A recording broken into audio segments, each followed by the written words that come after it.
Kali bathok yo. Ya ampun ngaget-ngageti meneh. Ana apa to, Mbak? Iso-iso gembar gembor. Mau aku njaluk duit nang bojoku jare ra eneng. Lah ngapusi, Mbak, membengi tas tembus togel 500.000 kok muni ra ndek duit. Tapi isuk-isuk mau wis nukoni kebul kae sing nggo ngobori cangkeme.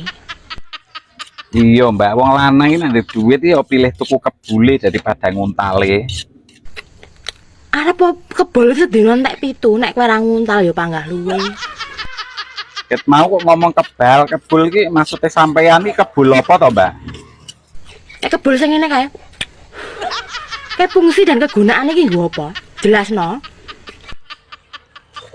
Kegunaane yo cangkeme ben meneng, Mbak. Ben ora rasan-rasan kaya wong wedok, makane udut. Wong nek gambare lho wis enek. Tenggorokane bolong nek tuku kebul iki marai melarat tak yo ngono to. Kok yo panggah dituku. Nek trima kaya ngono iki wong lanang ora wedi, Mbak. Wong lanang ki maneh kuat. Rezeki, mati, jodoh.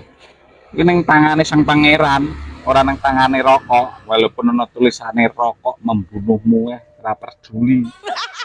Mau tak omongi.